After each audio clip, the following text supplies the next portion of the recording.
This is the Unbounded Podcast, where we explore the front lines of technology, human rights, and freedom. Today, I'm joined by renowned Bitcoin educator QnA to discuss the intersection of no-KYC Bitcoin, sovereign wealth, and radical privacy, and how these tools and concepts can help us reclaim our financial freedom. So let's dive in. Q, welcome to the show. Hello, sir. I feel like this is a long time coming. Very, very happy to be here. Thank you. I really, really appreciate it. I cannot think of a better person to have for our conversation today. I consider you to be one of the best at no KYC, sovereign, Bitcoin, privacy, all this kind of stuff. And so you are at the cutting edge of self-custody and privacy solutions. And I'm thrilled that you're here. I consider you to be one of my mentors. And yeah, welcome to the show. Thank you. Yeah, well, quite the introduction. I appreciate the kind words. Yeah, I am one of the ones that likes to repeat himself over and over again and drive the point home of a few topics in Bitcoin that are really important that sadly, as the net of what we classify Bitcoiner seems to grow and grow, which everybody expected. Fortunately, the things that I hold dear become, or the values that I hold dear, should I say, become more and more diluted. And again, that probably shouldn't be a surprise to me, but it doesn't make me any less sad to see it happens. I apologize to anybody that does follow me that hears me banging on about the same old things over and over again, but I do really think that they're important, and I'm sure we're going to have a deep dive into those today as part of the call. Yeah, absolutely. This idea of radical responsibility when self-custodying Bitcoin. I got that term from Diverter, radical responsibility. It's a radical responsibility to self-custody. That's how I think of it. And I don't think the industry does a very good job at all of really explaining to people what you are taking on. If you're going to be the bank, then you're the security guard, the vault, and you have to manage that. It's clear that people don't understand. There's some horror stories out there.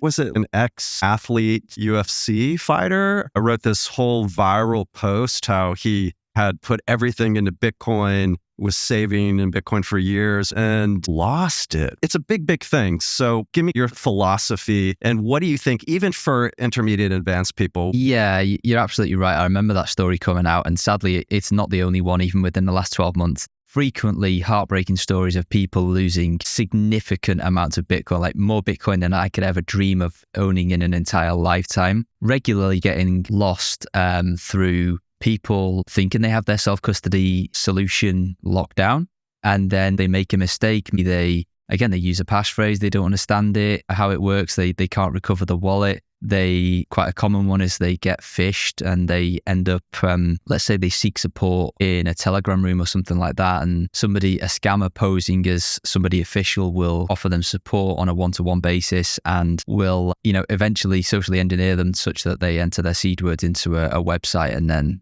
poof, Bitcoin gone. And that's one of the common ways. And the Bitcoin is gone. And this, as we all know, there's no repercussion for that. Once it's gone, it's gone. So, but yeah, to bring it back to the self-custody piece, you're absolutely right, and Diverter's quote is a great one. Radical responsibility. You are, like you said, that you are the vault keeper, you are the bank, the buck stops with you, and if you don't have your stuff in order, then the consequences are potentially catastrophic. So what can we learn for this? What advice would I give to people?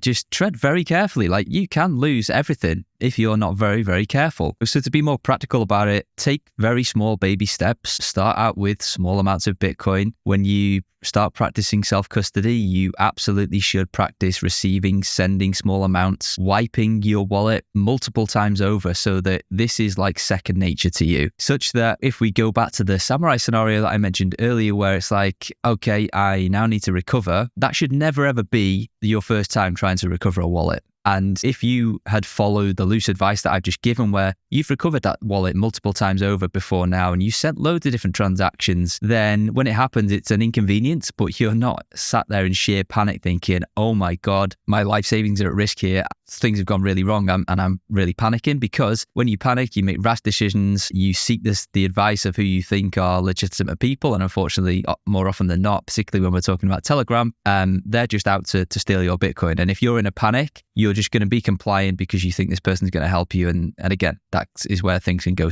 drastically wrong. It's such a horrible state. I've been there. Yeah, I mean, I think when you practice and you go through, it's muscle memory to help you with that.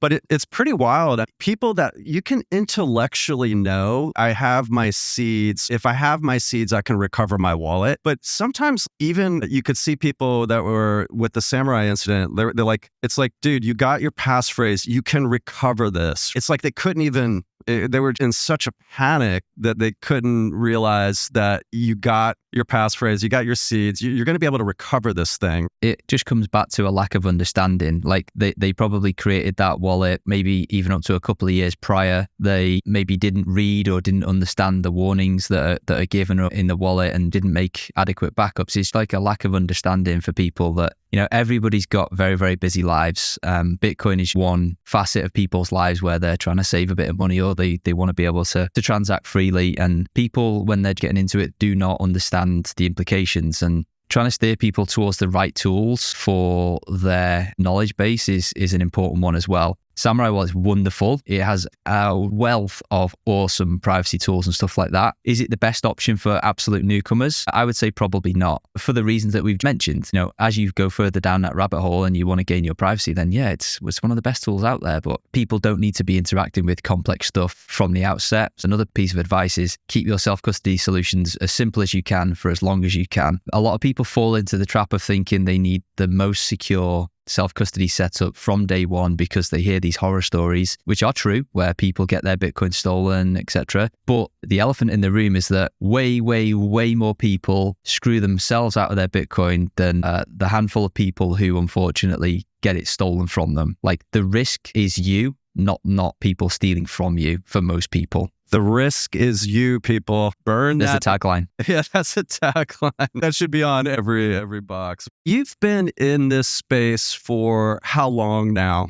I started in the wider cryptocurrency ecosystem by buying all sorts of rubbish in 2017 and then slowly transitioned to primarily just a Bitcoin-focused individual. And I would say I've probably been all in Bitcoin since 2019. For quite a while now. You've seen this change a lot as we've gone mainstream. I have more questions about Bitcoin than I've ever had. Is this really freedom money? Jack Dorsey said, if it's not digital cash, we go home, go work on something else. That resonated with me. I think it resonated with a lot of people. Where is this going? How do you see the changes? Yeah, well, clearly Bitcoin has exploded onto the global stage. It's very much an election topic these days, particularly in the US, which is where a lot of the social activity seems to stem from or focus around. We've got politicians talking about strategic Bitcoin reserves to gain votes, etc., and all of the circus that follows that as well. From a social perspective, the thing I alluded to earlier, the shift that I've seen in what's important to the average Bitcoiner, yeah, most people use this thing as a savings vehicle, and that's absolutely fine if that's what people want to use it for. I think I say on pretty much every podcast, it's not for me to say how somebody else can use Bitcoin. The whole point of this system is that it's opt-in and you can use it however you see fit.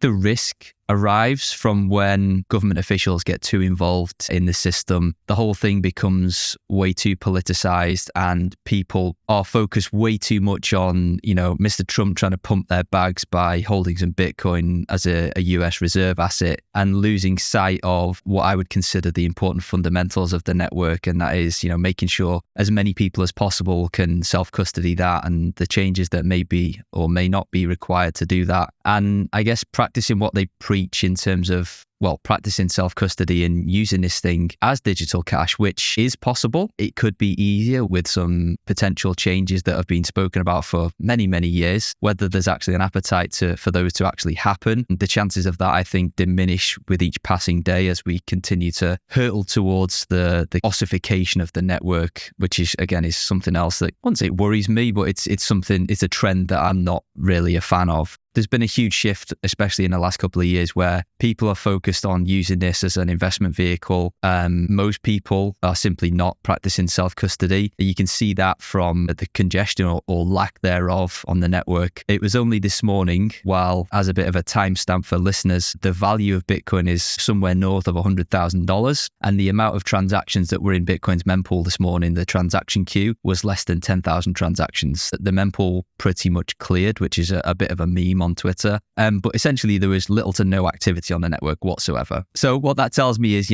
we're at or hovering around all-time highs in terms of fiat valuation. So clearly the world is pricing this asset and seeing some value in it, but the actual activity on the network is negligible at the moment. So it's clear to me that most people are interacting with Bitcoin or Bitcoin vehicles like ETFs, etc., through methods that don't allow them to leverage Bitcoin's properties. And what I mean by that is basically they're holding an ETF or they're holding it on an exchange where essentially they have no Bitcoin, they have a claim on Bitcoin, and that's plain to see from the lack of congestion on the network, which again is the main trend that saddens me a little bit. And for anybody that follows me on Twitter will see that I frequently post pictures of the lack of congestion on the network. And most people probably think, well, that's a bit weird. I don't know why he's doing that. But the whole point is to highlight that we're sitting at like plus $100,000 and there is zero activity on this network. So I'm poking fun at the state of affairs at the moment, and that sadly, most people using a quasi Bitcoin vehicle rather than Bitcoin itself, which comes with it many, many risks. Bitcoin's either freedom money or it's not. I'm concerned about it. Where are the red lines for you? I remember Samourai, the co-founder, I can't remember which one it was, but he was on a podcast and the guy asked him, where are your red lines with this? When do you just say, okay, I'm out, I'm not doing this anymore? And he said something like, if they KYC Bitcoin, basically, he's like, I'm out. I go to something different. But are there certain things that could happen where this isn't what I want to be a part of anymore? Does that make sense? It does. In terms of the network itself, there's not that many changes afoot or that have been proposed that would be like a red line for me. Most of the risks or the things that I want nothing to do with are external to the network. Things like using KYC services to obtain Bitcoin, like exchanges, is a red line for me and something that I try to steer friends, family, any acquaintances away from due to all of the risks and the complete ineffectivity of that type of system. So yeah, most of the stuff is external. And as for me personally, in terms of like what I work on day to day, for those who don't know, I work at a company called Foundation. We make Bitcoin hardware and software to help people self-custody. And we are very much like a values-driven company. Two of our main values are open source. We open source everything that we do. And the other one is that we don't do custody. Like you'll never see us put out a custody product such that we're holding other people's Bitcoin. Again, because that is just a story that's gone wrong way too many times. It comes with it a whole host of regulatory pressures and risks. And by implementing such a product, we'd be going against our own ethos. Everything we do is designed to make it easier for people to self-custody their Bitcoin. So if we were to come out with a custody product where we held your Bitcoin for you, I don't doubt we could probably do a wonderful job at it and make the UX really simple, but it's not what we're here for. So those would be my two main red lines is KYC and using custodial products. Wrapped into that custodial products isn't just exchanges. You've got things like custodial Lightning wallets, things like eCash, Fedimint, all that sort of stuff. Don't get me wrong, there's some very cool tech behind all that sort of stuff, and they do unlock different use cases that we can't do with just plain old Bitcoin. But the trade-off is that you give up your Bitcoin to somebody else, and that is a big red line for me.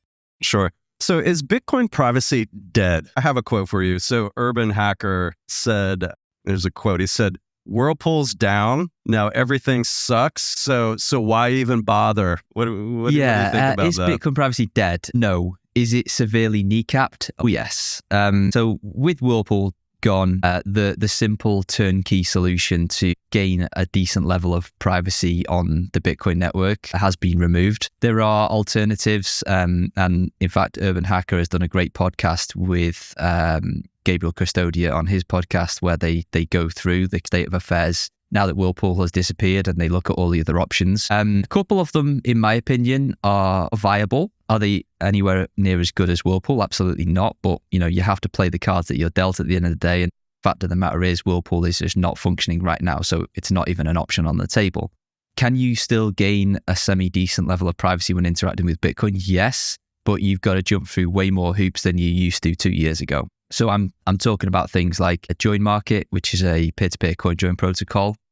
I'm talking about self-custodial Lightning to get good levels of spend privacy. But again, I'm not talking about these in a vacuum. They all have their trade-offs. Join market is nowhere near as easy to use as Whirlpool used to be. The fees can be significantly higher than they used to be in Whirlpool. I know that's ironic after me saying there's almost zero congestion on the network. So now is actually a pretty good time to test out join market. However, if the fees were to rise upwards to levels that we've seen even in the last 12 months, upwards of like 2, 3, 4, even 500 sats per byte, nobody's going to be using join market because the fees for people who are acting as takers that want to gain privacy, like it just becomes prohibitively too expensive. And then on the Lightning side of things, you can get some great spend level privacy by default if you do Lightning in a self-custodial manner. But to get to that point where you're able to do or practice self-custodial Lightning, the barrier to entry is quite significant. You need to run a node, you need to manage channels, you need to understand liquidity, you need to understand maybe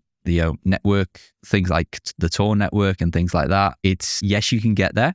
But again, there's trade-offs and you've got to jump through a lot of hoops to get there, which raises the barrier to entry and makes it even more difficult for the newcomer. So a lot has changed since Samourai. It's 7 months ago, I think, roughly 7 or so months ago. People in the community have had time to digest what happened there. We were all massively shell-shocked. And you and Seth for Privacy and Foundation, you guys were amazing during that time period. I have to say, you were helping people navigate and figure that out. Was just unbelievable. I think you guys really made just a really positive impression, and it was amazing to see that. But what have you learned? What has the community learned from that experience? Well, there's a couple of things. Number one, if live or active regulations are often not worth the paper that they're written on. To pad that out a bit, the Samourai guys were operating under the FinCEN guidance that had been active for a number of years, up until the point that they were arrested. And then they were arrested for, amongst other things, one of the things that the Financial Action Task Force, that FinCEN mentioned was basically excluded them from any types of money transmitter regulations in the fact that they never took custody of funds. And then they were arrested for being a money transmitter, irrespective of the fact they were never taking custody of funds. So they were following the guidance, but then a different 3-letter agency said, we don't recognize that, we're going to arrest you anyway. So the other thing would be that a lot of Bitcoiners like to wax lyrical about how they're going to take down the state, how we're going to topple all the banks and the 3-letter agencies. And then with a stroke of a pen, 2 people's lives were changed forever, despite the fact that they were following the regulations that were publicly available to the whole of the industry. And totally transparent. This was open source software. Like it's everybody. Exactly. It wasn't like they were hiding anything. I mean, they had lawyers, they do conferences, they do podcasts. It wasn't like they're hiding out somewhere in the dark and not publishing this code. It was all completely 100% transparent. But to get back to your point, when that arrest happened, we learned a lot about people in the community, like talking, we're going to stand up for privacy and self-custody, and that's the red line. And then you realized a lot of people folded. And I think that's one of the biggest, from a kind of cultural perspective, I guess, is there's not a lot of people in the Bitcoin community that care about privacy. I mean, I think that's just pretty apparent now. I don't think anybody could argue with that. And then the icing on the cake, several months later, when you have Michael Saylor coming out against self-custody of Bitcoin, I was like, oh, wow, where has this gone? Because this is not what I was sold when I came into it at the beginning. Yeah, I co-sign everything that you just said, really. And that's one of the things that saddens me about the cultural aspect of this, is that people like Saylor, who don't share the same values as you or I, are put on a pedestal. Why that may be, I guess, is open to interpretation. If you were to ask me, I'd say that everybody, or those that are fans of him, put him on a pedestal because he's the messiah that pumps everybody's bags by buying a few $100 million worth of Bitcoin every couple of months. And it seems to get him a lot of worship from a lot of the community, but yeah, clearly doesn't share the same sorts of values as people who value self-custody and privacy and stuff. But again, it's not for me to tell Saylor how he interacts with Bitcoin. If he wants to sell debt and buy billions of dollars worth of Bitcoin, he's free to do so. If he wants to keep it with a custodian, which I believe he does, then of course he's free to do that. Everybody's in Bitcoin through their own lens. He clearly has a significant amount of Bitcoin. And if you take a step back and look at it and think, well, is that individual who owns a regulated business, all of his Bitcoin's held in custody, he's clearly under the eyes of the government as one of the largest Bitcoin holders. Is he going to come out and say, everybody should not pay taxes, everybody should use no-KYC, we need confidential transactions? Like, he's just not going to do that because that wouldn't be good for him and his personal situation, whether we like it or not. I look to Jack Dorsey. Jack handles it well for somebody that has a public company that's, very public and has fiduciary responsibilities and things like that. He doesn't come out and say kind of these crazy things. Back on Samourai, because I love those guys. I donated when they got arrested. And I remember on the Telegram communities, you had Samourai, I was really big into Ronin Dojo. And then you had one as well. I mean, when that arrest happened, it was mass pandemonium out there. Do you remember that? I was like, everybody, oh, yeah. I'm sure the FBI is recording everything, but they didn't care because everybody was freaking out. And I thought that was fascinating to watch from a social kind of perspective. What are some of the things that we could learn from that? Yeah, there was two main things for me. Number one, on the day of the arrests, most of the Samourai servers, of which there were multiple, were taken down. And what that meant for end users of Samourai was that if you weren't connecting the app to your own dojo, which is their node software, and you were using the default one, then you weren't able to transact. So you could see your balance, but because their backend was down, you couldn't construct the transaction to spend the funds out of it. People, irrespective of the fact that this was open source software and no funds were actually at risk, people panic because they see the sensational news and all that sort of stuff, and they're like, okay, I need to move my funds straight away. Those that were using the default dojo or the default back couldn't do that, and that was a cause for quite a lot of stress and anguish for people. So the first thing I learned was that not enough people were running their own node. There were ways, and I was one of the ones trying to help out these types of users where they were able to connect to different nodes or recover their wallet elsewhere so that they were not locked out of their funds. So it was only a temporary issue because they were connected to the default backend, but it was eye-opening to see how many people it did affect. Again, it is one of the things in Bitcoin that everybody, particularly people that share my values, to say, you should always run your own node. This was a prime example of why that was. The second thing that I learned as part of this is, again, that not enough people are comfortable with how to recover their wallet. I think you alluded to it earlier. You were talking about passphrases and things like that. And one of the, not really a quirk, but it was something that Samourai did differently or slightly differently to other wallets, is that they enforced the use of a passphrase when you set up a new wallet. Passphrases are great for in terms of additional security, but they can be very risky if you don't fully understand how to interact with them and how to back them up. So we found ourselves in a situation where a lot of users were trying to recover their Samourai wallet elsewhere, and they completely forgot that they even had a passphrase. They were just taking their 12 words and throwing them into Blue Wallet or into any other wallet, Sparrow or something like that, and not entering the passphrase. And they were recovering completely valid but empty wallets and clearly panicking quite a lot. I've always said that passphrases are great, but you need to be careful with them. But also that people, they clearly never recovered this Samourai wallet before. They were trying to do it for the first time in a panicked state and it wasn't working for them. The third thing that's just popped into my head as well is that when people were trying to recover, because Samourai wallet was such a densely packed featured wallet, it's got wonderful privacy tools. It uses account segregation, but all of that comes with a cost. If you try and recover all of those features or all of the different facets of the wallet in a different type of wallet, let's say Blue Wallet, for example, that's a lot more basic, you're not going to recover everything automatically. Like, it's not just a case of put your 12 words in and hey presto, here's all of your funds. There's multiple different accounts. There's different address types. Yeah, it's bringing back a lot of memories. I do remember those too. I do remember those. Yeah, that panicked state of trying to recover a wallet. I don't wish that on anybody. I've been there. I know you probably deal with it every day, every week. And it is a very, very scary kind of situation. I wanted to cover this with you. If ask 100 different people, even within the Bitcoin privacy space, some of the brightest people out there in the Bitcoin space, in my opinion. What is financial sovereignty? We'd get 100 different answers. I think it's important before you decide to self-custody, you really need to have a mental framework. What is the goal here? How do you think of that? Yeah, there's a couple of key points here that encompass what financial sovereignty and more specifically Bitcoin is to me. The first one is being able to store your wealth over time in an environment that isn't easily inflated away. We sadly live in an environment where central banks can just print money at will, completely untethered for any purpose they see fit. COVID was a shining example of this. They decided to lock the entire world down, stop everybody going to work and just said, yeah, we'll pay your wages, don't worry. And everybody thought this was wonderful. And now we're all reaping the benefits of that because the price of milk and a loaf of bread has doubled and we're all paying the price of that through inflation. So one part of financial sovereignty for me is to be able to not be stolen from slowly over time like that through inflation. So that's the first one. And obviously Bitcoin has proved itself to be pretty good at that since its inception.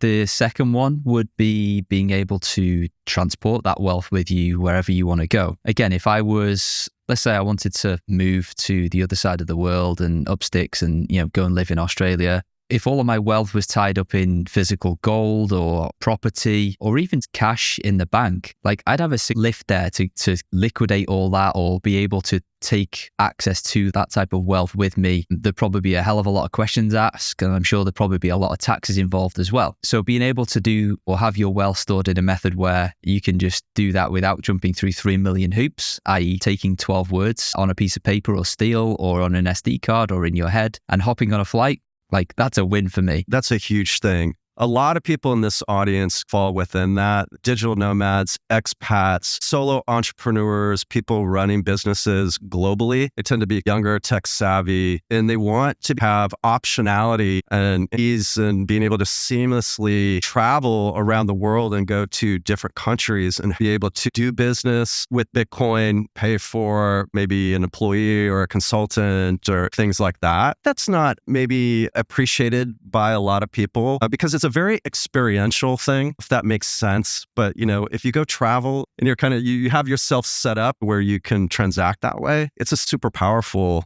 Yeah, it really is. And it feeds into the third point of what is financial sovereignty to me. And that is being able to transact with whoever you want, whenever you want. Yeah. Money is 50% of every single transaction we ever make for our entire lives. And if you have a money that prevents you from transacting with whoever you want, whenever you want, which is sadly true for most fiat currencies, then that money is clearly not the best option for you personally. Then, again, I hark back to COVID times where we had people who had dissenting opinions to the status quo. They had their bank accounts closed. People were cut off from their wages. They couldn't buy food and a good form of money. That shouldn't be able to happen. 100%. Imagine some authoritarian agency, the state is coming after you, debanked, or they somehow cut you off from financial services. Like, look at COVID. I mean, doctors were fired. And there was, a lot of financial hardship during that time. But so if the mob comes for you, how resilient will you be? And that would be one thing that I add to your list there. And that's a fantastic, fantastic list. I look at it exactly that way: is how resilient are you? Absolutely. I think people need to understand that their bank account is just an illusion and can be taken away at will. And if people don't believe me, I would say go into your bank account, and if you're lucky enough to have more than a couple of $1,000s in there, try and withdraw it in cash and see how that goes for you. I got a quote there. Your bank account is an illusion. Yep. And you can only partake in that illusion if the bank wants you to. It's a powerful thing. Like, it is definitely what motivates me. If you can set yourself up to where you can take more control, for me who travels globally and does business globally, it's a huge thing. Yeah. To tie it in finally with what we've been talking about earlier around self-custody, like I talked about 3 main things: being able to store your wealth free from inflation, being able to transport your wealth wherever you want, and being able to transact with whoever, whenever. Like if you don't practice Bitcoin self-custody and you have the ETF or you have money on an exchange, you can't leverage any of those things at all. If you've got Bitcoin on an exchange, the exchange could be selling you paper Bitcoin. If you've got Bitcoin on an exchange and you try and transport it and access it from the other side of the world, the exchange might say no. And if you want to transact with somebody who the exchange doesn't agree with, again, they can say no. So you can't leverage any of those awesome properties if you don't practice self-custody. What are the key non-negotiable pieces set themselves up for financial sovereignty or to become bankless from a privacy perspective, how you acquire and transact with Bitcoin? Yeah, so it won't be a surprise to hear that self-custody is first and foremost, because that predicates everything else. Well, I don't want to repeat myself again, but like all of the properties of Bitcoin, like they are only leveraged whenever you're in full control of it. So that is step number one. And I wouldn't even consider anything else that I'm about to cover off until you've got that locked down. The next natural step would be how you acquire the Bitcoin. We've talked at length about self-custody and how important that is. But if you were to take another leap down the black pill rabbit hole, if there are people that know you have Bitcoin, that could be an attacker on Telegram, that could be a petty thief in the street, or it could be a government. Anybody that knows that you've got Bitcoin can try and take that Bitcoin from you. Now, you might be able to lock your door and keep the petty thief out of your house, but are you going to be able to stop the men with guns that have 3-letter agency badges on them from coming to take that if they see fit? Probably not, is the answer for most people. So this is one of the pieces where I like to wax lyrical about no KYC options. And what I mean by that is obtaining Bitcoin using methods that don't tie it to your personal identity. Now, that isn't because I am urging everybody to perform tax evasion and avoid paying what they're due, etc. if they ever sell any Bitcoin in the future. It's to stop them becoming targets. Bury your head in the sand and think, I don't need any privacy. I'm a law-abiding citizen. I'm just using Bitcoin as a savings vehicle. I'm more than happy to pay my capital gains tax. All of that is perfect and great. But if your personal information is leaked by one of these exchanges, which again happens all too often, and your home address becomes public and they think, that guy lives down the road from me. I can see that he's got an exchange account. I might go and pay him a visit because I need to put some food on the table and I'm happy to go and hurt somebody and take that from him. Like, I just do not want that to even be a risk in my life. So the wonderful ways that you can mitigate that is by purchasing Bitcoin or obtaining Bitcoin. You don't even need to purchase it, using methods that don't necessarily tie you and put you on a centralized database that can and probably will be leaked eventually over time. Yeah, no KYC, everyone. So a couple more things that I want to cover with you, Q. Can I call you Q, by the way? QnA? Yes, Q? please. Yeah. Or no, Mr. like Bitcoin? I call you Mr. Bitcoin. I'm going to call you Mr. Bitcoin. So let's take a step back. So a lot's happened last year. It's the beginning of the new year. Starting fresh, what is the tech stack that you could confidently recommend today? Let's say for an advanced, beginner, intermediate. Yeah, so for somebody that's in that ecosystem already and maybe already an existing Samourai Wallet user, although the wallet's not being actively developed right now for obvious reasons, the guys are sadly locked up. The wallet still functions. It's open source code. You can still go and download it, or if you've got it installed on your phone, like it still works. Obviously, you would need your own node, which leads me on to the next step in running your show, or just running your own node in general. But if you want to run Samourai or Ashigaru, which for those who don't know what Ashigaru is, it's kind of a fork of Samourai that's being actively developed that has some changes for the better, in my opinion, around UX. That is also another option. It's a new project being developed by some anonymous developers. They're clearly talented. They know what they're doing by the nature of the changes that have been made. But because of the fact it's a new project and we don't know who these people are behind it, you should tread a little bit more carefully. The code is much less vetted than Samourai was by the nature of it being around for less time. But with that said, again, all of the code is open source. I know a couple of people have had at least a cursory check over that. So I would be fairly confident to say, there's probably nothing malicious going on here. One of the cool things about Ashigaru, looking at it from an attack vector perspective, is that they enforce you to use your own node.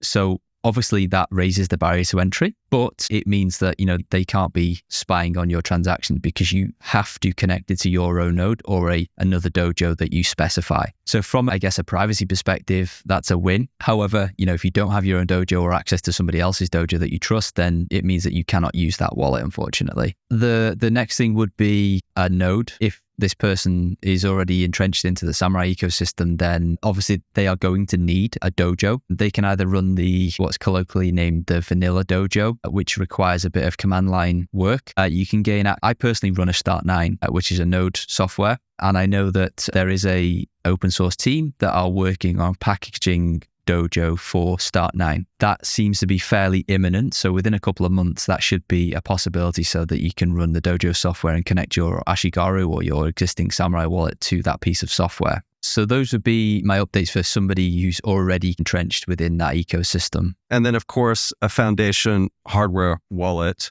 to go with that. Start9, I don't know a lot about them. Do you guys partner with them? Nope, we have no affiliation with them. It's a node that I've been running for probably the best part of at least 12 months now on a little mini desktop that's sat on my desk right next to me here. Yeah, it's just a great, well-architected piece of software. They've done a great job balancing the trade-offs. It seems to be very stable software. All of the releases appear to be well-tested, and I've never really had much issue with the stability of this node, which in the node world is the holy grail, essentially. The whole point of nodes is that they sit there quietly in the background and you're able to use them as and when you call upon them by loading your wallets. It's been great for me. Would happily recommend a Start9 as a node package. What's your framework? Does it have to be open source? Does it depend on level somebody's at? It depends on the person. You know, you gave me a scenario of somebody entrenched in the privacy sphere, where they require privacy spend tools and to connect to a dojo. Would I recommend that blanket for everybody? No, of course not. When I do my consulting calls through Foundation, I get people to tell me a bit about their Bitcoin experience. And the reason is so that I can position the topics and concepts that we talk about appropriately for them. There's no good diving into talking about UTXO management for somebody who's never even held a hardware wallet before. You've got to cater it and pick the right tool for the right person. An absolute beginner trying to understand Ashigaru and connect their own dojo, which doesn't even exist, versus download Envoy. It's the app that we build at Foundation. Download Envoy, press this button, encrypt, back up your seed words to iCloud. Not a trade-off that everybody's comfortable with, but for an absolute beginner, it could be the difference between them having access to their funds in 6 months' time and not having access to them. So it very much depends on where you're coming from, what your skill set is. The beautiful part about this whole ecosystem, especially the open source ones, is that just because you start out in Envoy with super easy self-custody doesn't mean that you can't then progress to having your own node and downloading some more advanced piece of software and doing stuff like Lightning or multisig. Like, it's a journey, and it's about being aware of your own abilities and not trying to run before you can walk, such that you don't screw yourself out of your funds. Yeah, I have a funny thing that I say for people that are trying to figure out how to go about it in the very beginning. And I said, you're a beginner if you haven't used a command line interface since high school. If you haven't used a command line interface, like, you are an absolute beginner, and use Envoy. Yeah, and thankfully, even with more advanced things like nodes, like, we're very much in a space now where you don't need to do all that sort of stuff. If you run a Start9 or an Umbrella or something like that, like, these are beautifully architected pieces of software that if you can plug in a power cord and an Ethernet cable, then you can run a node. And that just wasn't a thing 5 years ago when I started running nodes. Like, you had to know how to build a Raspberry Pi and configure all things in the command line. So trajectory looks good for things like self-custody and running your own node, etc. And long may it continue. Absolutely. So let's wrap this up. First of all, thank you so much. Like I said, consider you to be a mentor. I know you've been a mentor to many, many people in the industry, and just the impact that you have had. It's amazing. It's really, really inspiring. And it's people like you that I have met in this space that I'm like, this is where I want to be. Some of the smartest people in Bitcoin are in the Bitcoin privacy, no-KYC space. Like the Run a Dojo community, Foundation community, just huge, huge fans. What can we look forward to from Foundation? You came out with we didn't really get time to get into it, but a major product release, Passport Prime, in addition to your Passport hardware wallet. But as you look over the next few months, what are you looking forward to, and what do you think our audience should be on the lookout for? Yeah, so from a personal perspective, obviously very excited about Passport Prime. It's been the sole focus of basically the entire team for almost 2 years now. So to see it out in the wild and actually be able to talk about it and showcase it to people online and in person at events and stuff has been very, very exciting. We are just a couple of months away from actually shipping the device now, and I'm very excited to get it into people's hands. It is beautiful. It ruffled some feathers, and it is a bit of a departure from the type of device that we've done before. Clearly, our existing two Passport devices were air-gapped focused Bitcoin-only hardware wallets designed to just store your Bitcoin, whereas Passport Prime with a touchscreen and additional connectivity is allowing you to, one of our taglines is secure your entire digital life. So we're going to enable you to store and encrypt your files, store obviously your Bitcoin as well. We're a Bitcoin company at heart, that'll never change. Codes, store all your other Bitcoin seeds from different wallets, security keys, pass keys, password managers, and that's just to start with. That's the stuff that we're going to build and ship at launch. Passport Prime is open source, and we're going to build a developer SDK, inviting other people to build apps for our hardware. So one of our first partnerships is Cake Wallet, very popular Bitcoin and Monero wallet for mobile. They're building their app to go onto Passport Prime such that people can store their Bitcoin and Monero or any of their other assets that are available within Cake Wallet. Passport Prime can become your digital Swiss Army knife and be the keeper of all of your types of keys. It doesn't matter whether it's a Bitcoin key, the 2FA key to your Twitter account, like the sky's the limit, essentially. The only limitation we have is the wider developer community's imagination. I'm personally very excited about things like Nostr integration as well, so that people can have unfettered access to social media and things like that. We're going to ship the core features within the next couple of months, all guns blazing to get this out into the hands of our trusty supporters. I haven't seen it within the Bitcoin space. It makes sense. You have to simplify and streamline. This is my mantra in 2025. Simplify and streamline. I think this product is going to be a big help. So I'm definitely looking forward to it, and we'll be following that. What's the best way for people to follow you? I know you're on Twitter. You have an amazing podcast. We didn't even get into that. One of my favorite podcasts, Ungovernable Misfits. It seems like that's really taken off. Congratulations on that. But what's the best way to follow you? Yeah, to learn about what I do day to day, head to foundation.xyz. To subscribe to the podcast, head to ungovernablemisfits.com. To follow me on Twitter, I am at BTCQnA. And to see my educational material, you can head to bitcoiner.guide. And if you want to get in touch, then all of my other contact methods are there as well. Awesome. Q, thank you. I'm grateful for you. Take care now. Been a pleasure. Thank you. That's a wrap, everyone, for this episode of the Unbounded Podcast. Stay tuned for the next podcast, the next episode. It's already in the works. It's already recorded. I'm hoping to be able to get these out once every other week. Would love to get them out once a week. That's a little tough to do right now, but shooting for once every other week and hope to ramp it up soon. Until next time, stay resilient.